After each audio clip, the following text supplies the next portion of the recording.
Good morning सर्वांना. तर आपल्या घराच्या कडेला साप निघलेला आहे आणि तिथं कोपऱ्यात शिरलेला आहे बघा. आणि ते काढत आहेत, त्यांना सापडत नाही आहे. थोडी दगडं वगैरे आहेत ना तिथं टॉयलेट असल्यामुळं, तर तिथं तो साप शिरलेला आहे. बघा निघला, एवढा मोठा आहे.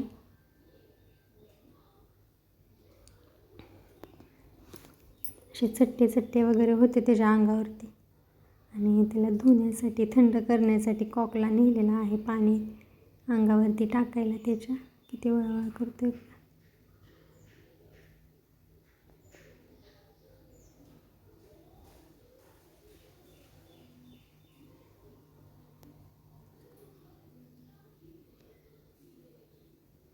आणि काय होतं, पावसाळा असल्यामुळे ना आता ह्या तुम्हाला दिसत असेल हराळी वगैरे आहे रानातनी. ना आमच्या इथे सर्वांच्या रानात हराळी आहे, त्याच्यामुळे ना हे असे साप निघतातच.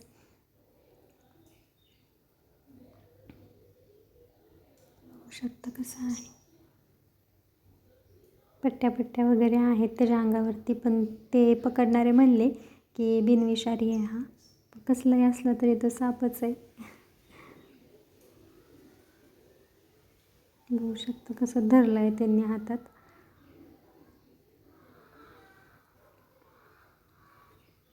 आपल्याला दिसलं तरी आपण किती लांब पळतो. त्यांनी हातात धरलं आहे बघा.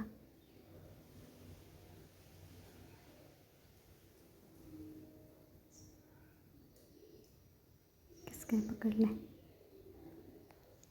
आणि निघतात बरं का आमच्या इथं धामी साप वगैरे निघतात, कारण की शेतात घर आहे आमचं आणि त्याच्यामुळं सगळ्या रानातनी हराळी वगैरे आहे. आणि पावसाळ्याचं काय होतं, जेवढ्या बिळात पाणी गेलं की ते साप बाहेर निघतात. आणि हे रानातूनच आलेला होता तो, येऊन घराच्या कडेने फिरत होता.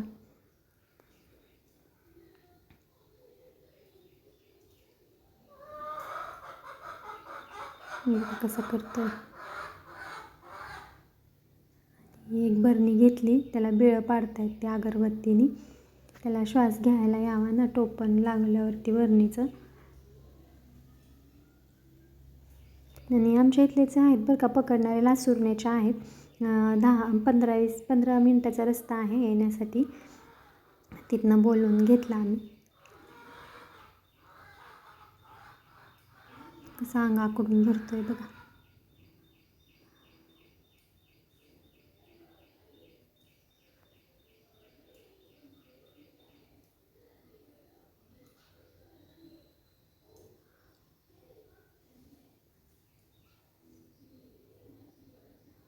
शेतकऱ्यांनी थोडी काळजीच घ्यावी, कारण की शेतात वगैरे पावसाळ्याचे जरा साप निघतातच.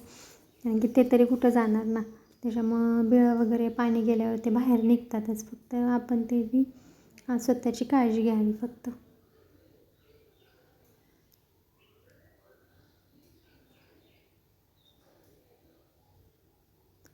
त्याच्यामध्ये टाकला त्यांनी.